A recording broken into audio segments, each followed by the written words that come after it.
cannot speak as fast as Ken. So, God bless him. I do appreciate Ken. Ken had never gambled in his life. He was wondering why he was told that, and that's what took him on exhaustive research, and God put him and I together, oh boy, about over 10 years ago. And, you know, before I started, I've never done this before, but the Lord told me to tell that 2 of the 5 girls in the worship team are going to be worship leaders. I don't know who the 2 are. I hope all 5 of you turn out to be like that. But pursue that. Whoever the 2 are that God has put that in your spirit, pursue that, and God's going to use you in worship. I really was blessed with your worship tonight. I stand before you, you know, like the scripture, Revelations 12, verse 11 is one of my favorite scriptures. And it goes that they overcame him, meaning Satan, by the blood of the Lamb, Jesus Christ, and the power of their own testimony. And that's what I want to do tonight, is by sharing my testimony with you, what gambling did to me, and ultimately how God delivered me from it. Is my hope that if you have gambled already, that through Ken's presentation already see what the casinos are doing, but also I can share with you that if you have you can make tonight a new start. If you haven't, I pray that tonight that you never do. I started gambling back in 3rd grade, and we would play penny ante poker in my friend's basement. And they had a beautiful card table, brand new card table with the green felt, had cup holders for our drinks, and we played penny poker. My parents knew where I was at. They knew what I was doing, but they thought, well, it's only for pennies. I'm not running the streets, you know, and at 5 o'clock I had to be home for dinner. But already when 5 o'clock would come, I would look at that clock, and you know, there was like a stirring in me, like I didn't want to go home for dinner. I liked the fact of playing for money. I liked when I won the pots, the pennies, and even when I didn't win, I liked to play. And when Ken in his earlier presentation said, "What's wrong with it?" Satan's answer is, "One time won't hurt or make a difference." Well, that was my one time, even in 3rd grade. You know, I felt that yearning to want to gamble. After that, I started pitching coins on the sidewalk with friends. We started out with nickels in the city. Every 2 lines, you tried to get the nickel in the line. Whoever came closest or got a liner or a bridge was one that covered the line. That was the best shot. You'd take everybody else's nickels. Well, when I started gambling, doing that, I noticed a trend already started to begin, in that the older guys were lagging quarters, and my age group were doing nickels, and so already I wanted to gamble with the older guys because they were risking for larger amounts. And so I hustled jobs, started delivering newspapers in 5th grade. All the money that I made, I would use to gamble. I started playing poker, and again the same pattern developed. It was at a neighborhood bowling alley. I was probably 6th, 7th grade, but the high school kids up there were playing poker on Saturday morning before the bowling alley opened up. And I would go up there, and they were again now playing for 50 cents, dollar hands of poker. And you know, I'd go up there with the money I earned, again working jobs. And looking back at it, they probably were cheating me, because I don't think I ever came down those stairs a winner, you know. But it was just the fact I'm gambling with the older guys and risking, and the sense of excitement. Already this gambling was stirring within me. My folks, they weren't compulsive gamblers, but once or twice a year they'd go out to a racetrack in Chicagoland, Arlington Racetrack. And when I was in high school, they took me there. And the first race, if you bet the winner of the first race with the winner of the second, they called that the daily double. And it's a $2, back then, a $2 minimum bet. So that day I went there, I bet $2. Again, my dad had to place the bet because I wasn't old enough to go up to the window. And I remember I bet 6 in the first race and 6 in the second race. 6 won the first race, 6 won the second race, and for that $2 bet, I won $80. And from that day, I was hooked on horse racing. And I gave that $80 back and then some, over and over again. And again, what Ken shared, the one scripture, 1 Thessalonians 5:22, what parents do in moderation, children will carry to excess, to abstain from all appearances of evil. So even though my parents weren't compulsive gamblers, the fact of taking me to the track and exposing me to me, that's what caused me to start doing that. In freshman year, I went out for football, and our elementary did not have a football program. We were like a basketball, really good in basketball, but I wasn't good enough to make the team in basketball. So freshman year in high school, I said, well, I really wanted to do something and hopefully get hooked up and with the sport. So I went out for football, and like I said, we didn't have a program. And I made it to the final cut. I was the only one from our elementary school to make it to the final cut. In fact, the last cut, I had to ask guys how to put the pads in, because I had learned to play just tackle football without pads or helmets.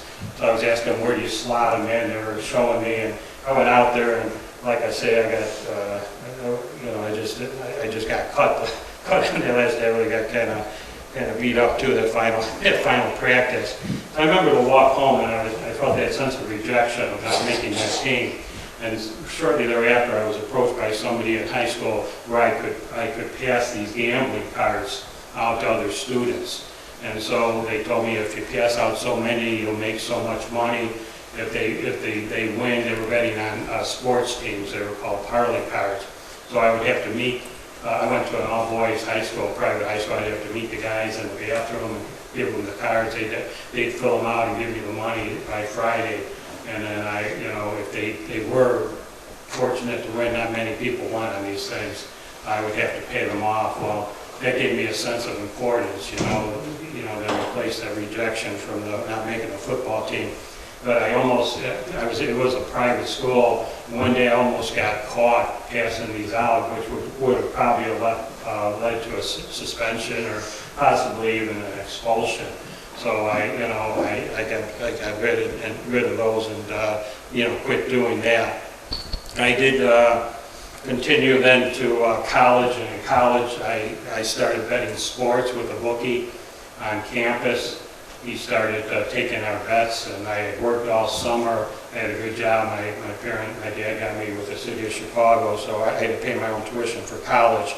I should have had enough money to make it through the year, but because I started betting with the bookmaker there, betting sports teams, and then we'd drive. I went to Illinois State in Normal, Illinois, and we would drive all the way to Quad City, the Quad Cities at harness races on Saturday.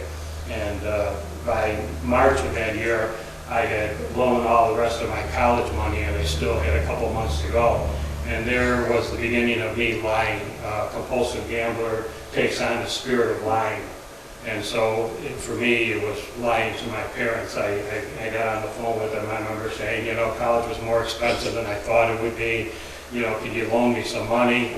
And I'll pay you when I get my first check in the summer. And bottom line is, I did have enough money to make it through the year, but I had blown a lot of the money on gambling.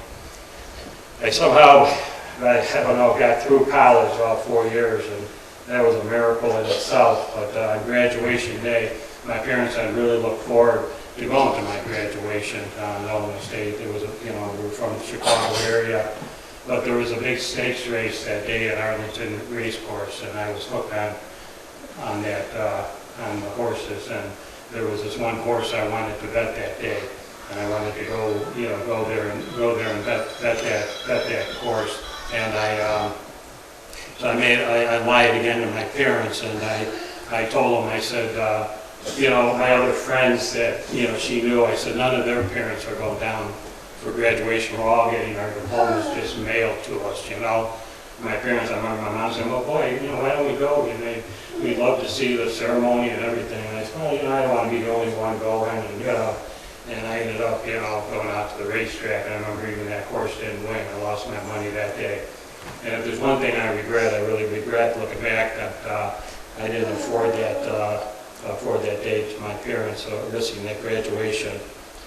After college, I made my first casino trip, and at that time I was associated with the Knights of Columbus fraternal organization, and there was somebody organized a trip to Las Vegas, and there were 21 of us that went there on the trip to Vegas. One of the 21 was a newlywed, the wife. She let her husband go with 20 guys to Las Vegas, so she says, the only way you're going is if I go. So 21 of us went out there. We got to the hotel, and it was about 11:30 in the morning. And our rooms, they said, weren't ready yet. But they said, we'll give you luggage tickets for your suitcases. We'll store them in a room, go out to the casino and gamble and have some fun. So I, along with everybody, went out to the casino. And 2 hours later, 2 to 3 hours later, our rooms were ready. And by the time, during that 2 or 3 hour period, I lost all my money. So I'm not even checked into my room, and I've already lost all the money that I brought with me on my first trip. Now, if that didn't tell you, I should have never gone to a casino again. But no, what happened on that trip, while I was playing dice at the craps table, there was a guy across from me, and he would call the guy up and just get a rack of chips, and he would sign a slip of paper, and I asked this fellow next to me, how come he doesn't have to put up money like the rest of us? And he says, well, he's a high roller, he's a big shot, and he has a line of credit with the casino. And right then and there, again, the appearance of evil being in that casino, I purposed in my heart that I wanted to be like him one day. I wanted to have that line of credit. And the Bible says, Proverbs 14:12, there is a way that seems right unto man, but in the end it leads to death. And really that first trip, even though it was short-lived as far as my hours of gambling, I purposed in my heart that I wanted to be like him. It was a few years after that, gambling was really starting to do me in locally, and I remember,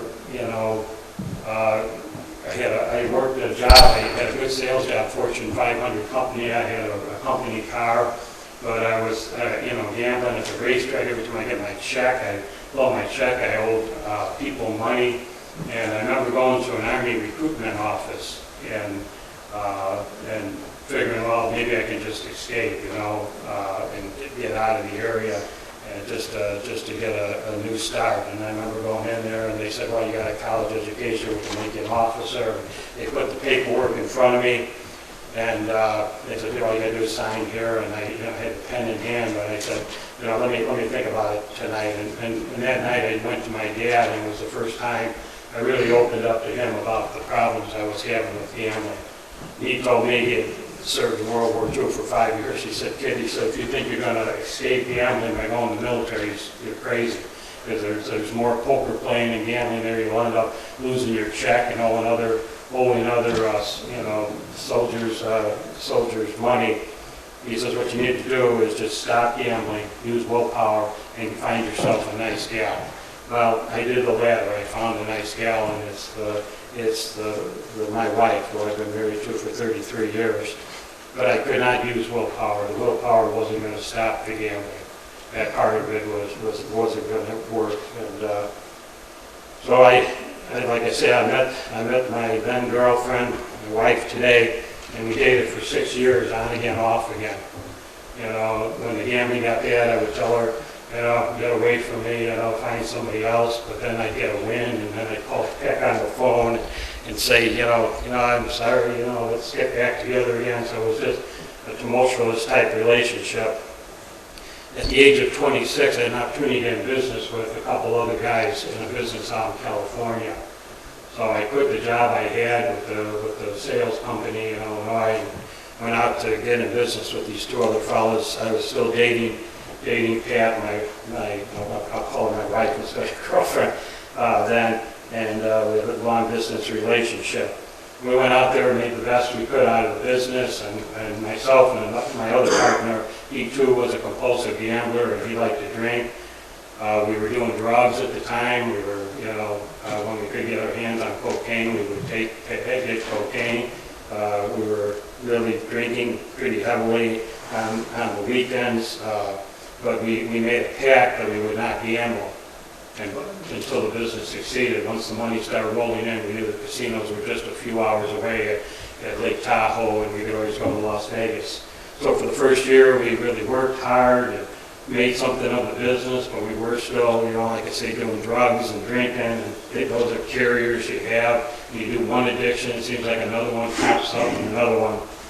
And when, like I said, businesses started succeeding, and we finally said, well, we're going to go to Las Vegas, and we flew to Las Vegas, and we actually took our banker with us. We got hooked up with a banker who liked to gamble, and I got out there, and right away I started winning, at the crap table, and it was a very, very large win as far as dollar-wise. And so the casino manager came over and he wanted to talk to me and the banker, and we went over, and he asked who we were, and he said, what I can do for you, rather you carry around that cash, you can keep it here, and I can set you up on a line of credit. Well, boy, that was what I purposed in my heart at age 21 on my first trip. So next thing you know, we're signing these cards, and he's giving us this line of credit. And again, the Bible says there is a way that seems right unto man, but in the end it leads to death. And so that trip I did win, but it was one of the few wins I had subsequently. I had many trips after that where I would lose my full credit limit with them. It led to me taking out credit cards by the end of my gambling. I had 17 credit cards maxed out to the full limits.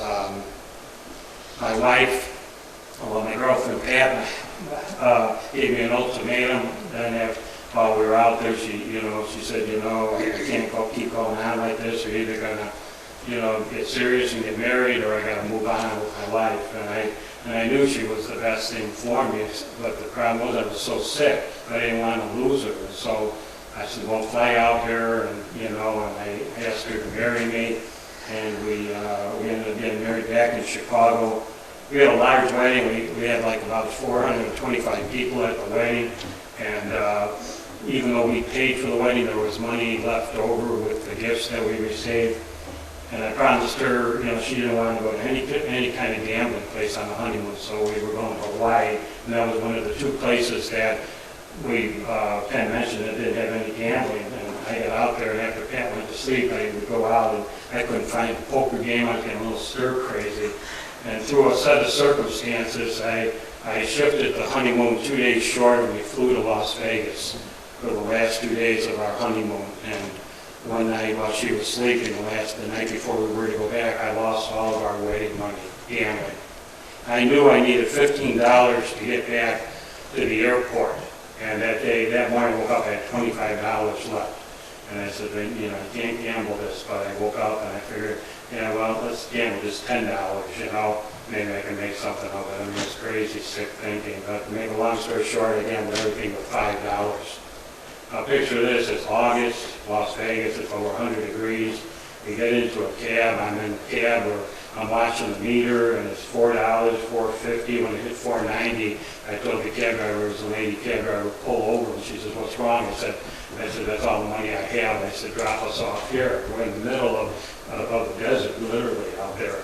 And she had mercy on us and drove us the rest of the way. But I look back on that and I thought, what a way to start your marriage. What a way to begin your marriage, And that's how it began. And I continued to gamble, the next couple of years, and ended up with 3 visits to the doctor's office, EKGs. I kept thinking I was having heart attacks.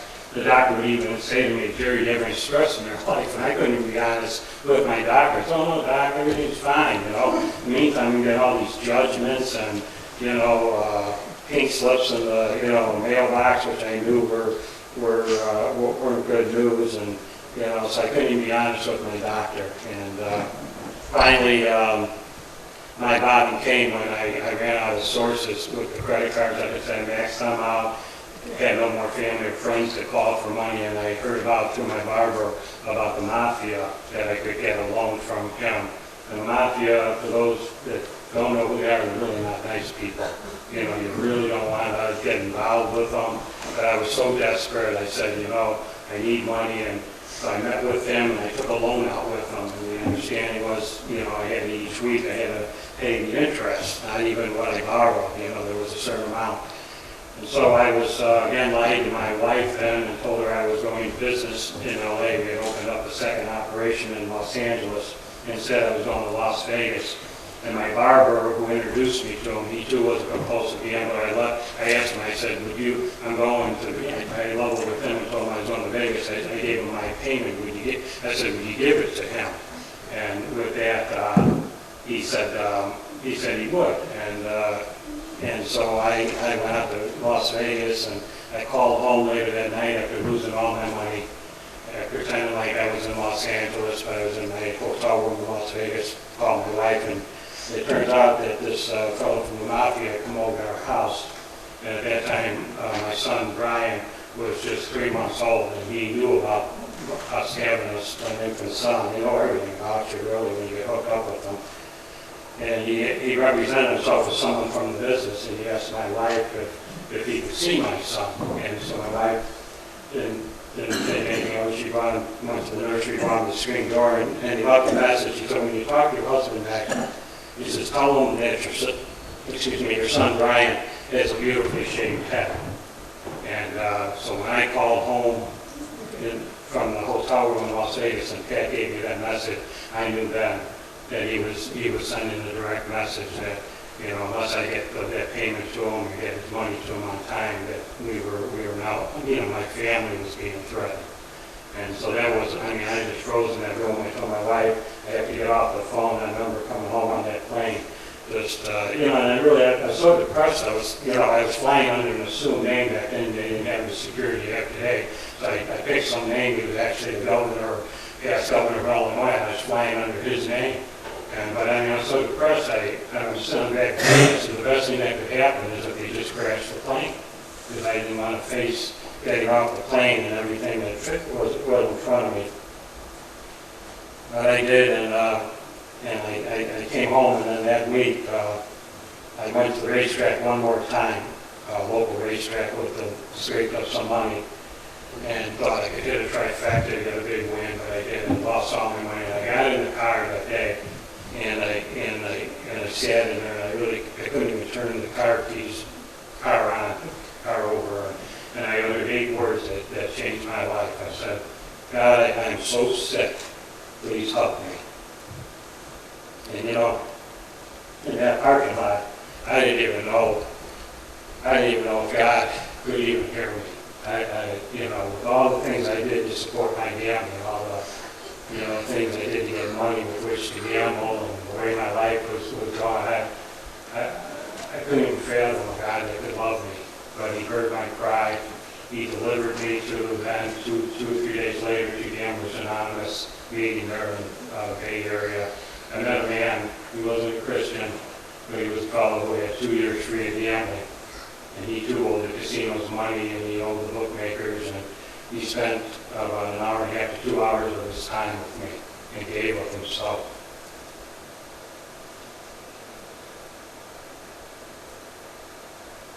He told me what I would have to do to get well. We role played, and he pretended like he was a mafia, and I was calling him the next day on the phone. And he says, you know, he's not going to be happy, but if you tell him you're in GA, and if he breaks your legs, you can't pay him. So I had to call him, I had to call 2 bookmakers, I had to call the casinos where I had ridden, they had checks, and, you know, I was afraid really of getting extradited back there for that. But it was the first time in my adult life I was totally honest in the day. I remember with a pocket full of change, I was in a phone booth in San Jose and made all those phone calls. And that was the beginning of really getting well. And it was shortly after that, continuing to go GA, God placed 2 Christians in the GA program that shared Christ with both myself and my wife. And we received eternal life and received Christ into our lives. were within 3 months of each other.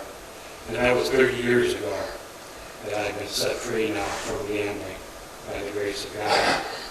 You know, all the things I thought I was going to get from gambling, I got from not gambling. You know, I had a marriage, as I said, we've been married 33 years, and it's built on trust. No more lies, no more deceit. It's kind of fun to tell the truth. It really is after lying for so many years. I was blessed with 2 more children. One who Dr. Elizabeth shared with you that has been in class with her and had Angela, and she was a real blessing. And the other was a girl, her name was Katie, and 7 years ago she had a call in her life to be a missionary to India, and she was in the master's program, master's discipleship program in Rockford, Illinois, and on the way to school in the morning, her and another girl were killed in a car accident. And they went to be with Jesus hand in hand that morning. But I'll tell you, I'm so thankful to be the father for all 3 of my kids, and especially, you know, for the years that He allowed me to be her dad.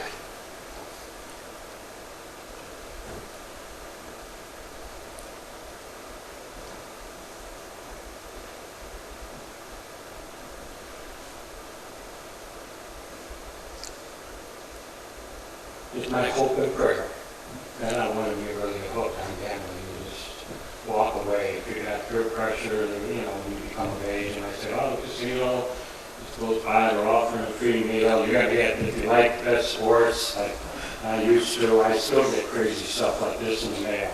You know, bet on teams, you know, online. And one day they actually said if I open up an account with them, they'll give me like the first $800 free.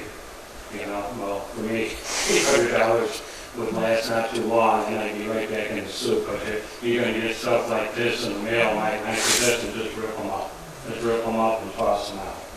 You know, you got, as Ken says, they're targeting the youth. They're targeting you when you become of age. And it's just my open prayer that no free meal they offer you, no letter in the mail, no anything will lead you to gambling. It's been a blessing to be here and share with you.